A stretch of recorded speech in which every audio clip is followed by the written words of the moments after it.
kufuja, nang'ang'ana nayo bado. So don't give up. Usikuje siku moja ufikirie nimekuja nimepeana sadaka ya kufuja madhabahu, sasa niko sawa. Na kufuja madhabahu nile tunasemanga wa Kikuyu kogitajoke. Kama haujaanza kusubua hiyo madhabahu haiongei. Maisha yako iko sawa. Goje uanze kusubua hiyo madhabahu. Hapo ndio wanainukanga. Unasikia watu wakianza kusema kuambia apostle, mimi nilifuja madhabahu lakini sasa ndio ugonjwa imeinuka zaidi. Hiyo expect hiyo, acha nikwambie, sababu umechokoza shetani. Utakuwa unavuja hii inainuka hii nyingine, unavuja hii inainuka nyingine. Nawaambia kitu nimepitia mimi mwenyewe.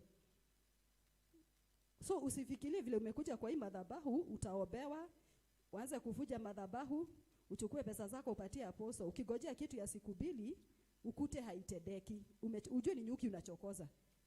Sasa hivi vile haufuji madhabahu, you are not breaking covenants.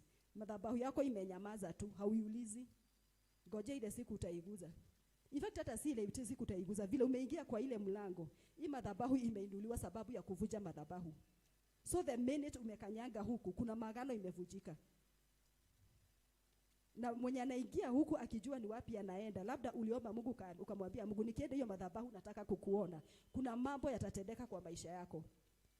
Maana hii madhabahu imeinuliwa juu ya kufuja madhabahu zingine. So ukikuja hapa ukiamini, hata usishughulike sana kuona apostle, amini Mungu haya madhabahu. Na ile mafuta imeinuliwa kwa hii madhabahu. The minute umeingia huku, umeingia kwa ule mlango, kuna mtu amejua ushaingia huku. Wenye anafuganga nyoka anaweka chini ya kitanda, nyoka yake imeanza kuroll. Inashindwa huyu ameenda wapi? Lazima aende achunguze huyu ameenda wapi. Mwenye anatumianga nyota yako wako kwa kazi, lazima kuna kitu amesikia. Lakini ukikuja siku moja, unajua there's this thing that people we always say. Tunasemanga shetani danogaga idwe ni idwe tunogaga. It simply means shetani hachokangi kupigana na wewe. Lakini sisi watu wa Mungu tunachokanga haraka sana. Unakuja kwa madhabahu ya Mungu mwaka moja, miaka 2, miaka 3. Unaona Mungu akutendei unaenda. Ile siku unakuja ufunje madhabahu ama ufuje maagano, adui yako anamkanga hiyo asubuhi. Anaenda anauza ng'ombe, anaenda kwa mchawi wake. Unashindwa sade nilikuwa kanisa, mbona haijatendeka? They don't give up. Sisi ndio give up. Na watu hawaelewi hiyo neno. Sisi ndio give up. Hao hawa give up. Wanauzanga hata shamba zao kufuja madhabahu na kukufunga. Ukikuja leo ufunguliwe, kesho ataenda auze ng'ombe yake. Ndio akufunge tena. Nawe umeona umefungika kidogo, hautakuja kwa madhabahu ya Mungu sadi. Ni kungangana, ni kupigana mpaka mahali ata give up. Mimi kuna madhabahu nimengangana nao miaka 5. Niliambio 2017 mwezi wa 7. Nikajua huyo ni nani na nini anafanya. Nimengangana naye mpaka hii mwaka. Inafika mahali nasikia ameenda Dubai, amenunua nyoka yake, nakuja kwa madhabahu naomba tena. Nangangana miaka 3. Nyoka yake inakufa, anaendea ingine. Hivyo ndio wachawi hufanya. So don't give up. Kama umekuja kwa haya madhabahu, mtafute kwa kweli na haki na utamuona. Mtafute kwa kweli na haki na utamuona. Na usigojee kitu ya siku moja. Ukigojea kitu ya siku moja you give up. It is a process. Na si apostle anafuja madhabahu, ni Mungu anavuja. Hata yeye amshoa kuna madhabahu bado anangangana naye na bado anafuja, anatusaidia kufuja yetu. Ni vile tu he is a priest of God. Na madhabahu lazima ujue mahali utapeleka sadaka yako ndio ufujiwe madhabahu. Ni anatumika kutusaidia kufuja madhabahu as a priest of God. Si anatufujia, ni Mungu. Ukigojea kufujie my friend, hautafujiwa, haitafujika. Yeye tunamtumia tu kama mtumishi wa Mungu apokee sadaka zetu tufuje madhabahu. Alafu kufuja madhabahu ni vile Mungu atakwambia ile kitu nafaa kuja na usiye uliza apostoli kuje na ngapi. Uliza Mungu wako ukuje na ngapi ndio uweze kufuja madhabahu. Mimi nimesoma zaidi katika hii madhabahu, kuna mambo mengi sikuwa najua, ninaenda nikisoma. Pitia YouTube zake. Eda ushike hii video, isome, yani fuatilia hizo vitu zake zote. Utakuja kuelewa mambo ya madhabahu. Tunashukuru Mungu kwa sababu anaenda akiinua watu wake kutusaidia kufuja madhabahu. Maana hiyo ni kitu imeshika dunia mzima. Hiyo ni kitu imeshika Kenya mzima. Hiyo ni kitu imekamata watu wa Mungu. Tunaenda kanisa, tunaomba lakini hatufunguliwi. Pesa zetu hasifunguliwi. Ni kwa nini? Ni kwa sababu hatujafuja madhabahu. As long as unakuja kwa haya madhabahu, mimi ningewahimiza kitu moja. Okay, ile wakati tulikuwa tu unaenda kanisa, unakuja unaenda. Situjaribu Mungu wa haya madhabahu. Tafuta njia yoyote ile, fuja madhabahu yenye unaona inakusubua. Kila mtu anajua ni nini namsubuanga kwa maisha yake.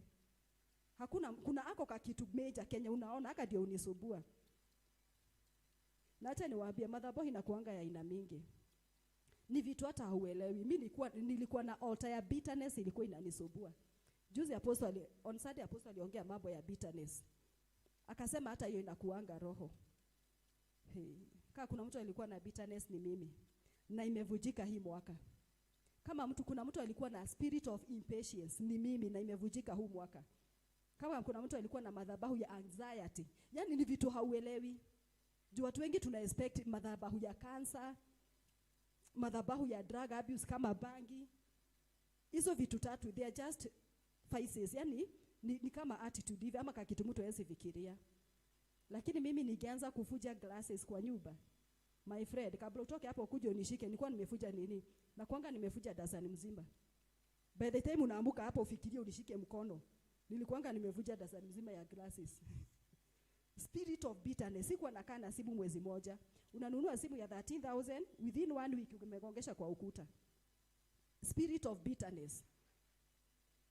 Mimi impatience. Kama kuna mtu alikuwa na impatience ni mimi. Mpaka nikafika mahali nikaanza kuiombea, mpaka nikaambia nivuje hayo madhabahu. Maana tu vitu tudogo ndito shetani anatumianga kuingia ndani yetu. The minute umeprovoke the bitterness in me, shetani anaingia anafanya ile kitu anataka kufanya. So alikuwa anatumia chocho, hata mtoto ana provoke the spirit of bitterness in me. Anaingia anafanya vile anataka. Ana provoke the spirit of impatience. Ukiwa kuna baraka unataka kugojea, unaona hapa acha nisaidie Mungu hapa, hakuji haraka vile ninataka. Kitu kidogo tu. Temper. Na hizo zote na zawabia zimefujika lini na lini. Na ni wakati nilijua chochote kile niko nacho unatolea sacrifice. Na hakuna kitu inakuanga na nguvu kama kutolea Mungu sacrifice. Chochote kile kinasubua kwa maisha yako, learn to give a sacrifice. Unajua watu wa ule ulimwengu wengine wanajua sana kutoa sacrifice. Hawawezi enda kwa madhabahu yao bila kutoa sacrifice. Sisi watu wa Mungu tunabiangwa tunatolea pastors. Hiyo ni kitu wanafanyanga kutudanganya tu. Juu wanajua the minute tumetumia subua kwa nyumba. Acha tu kumuombea, chukua sacrifice peleka kwa Mungu. Shika sacrifice oba. Tumambo maina tunaona. Kukosa favor. Na kama kuna mtu ameface rejection kwa hii maisha ni mimi. Mimi nasikianga watu wakisema rejection na shida ni nini? Tangu nijue nikafuja hayo madhabahu ya rejection. Mpaka Mungu akaniletea ndoto akaniambia sasa nimepata kibali. Mimi na nimeface rejection tangu nikiwa mtoto na nimeokoka tangu nikiwa mtoto. Na in fact spirit of rejection imeisha hii mwaka pia. Mpaka Mungu akaniletea ndoto kunionyesha nimepata favor na nimeishi kuokoka na kuhubiri neno la Mungu. Mimi nilikuwa na face rejection ile. Unaona gari za matatu? Kuna ile inakuanga watu wawili wanaketi na mmoja anaketi hapa. Mimi singeketi kwa hizi mbili. Juu hiyo gari haitatoka stage. Hakuna mtu atakuja kukaa karibu na mimi. Hiyo ndio rejection yenye nilikuwa nina face kwa maisha yangu. Nimelelewa kanisa ya PCA nikiwa mtoto. Mimi singekaa kiti pale mwisho. Unajua sana PCA zinakuanga bench. Singekaa kiti pale mwisho. Juu hakuna mtu atakaa hiyo bench yote. Na hiyo wakati sikuwa najua ni rejection ina face, but nilikuwa najua hiyo mambo yote inatendeka kwa maisha yangu na sikuwa najua namna. Utafanya aje ndio hiyo spirit ya rejection iishe? Vuja madhabahu ya rejection.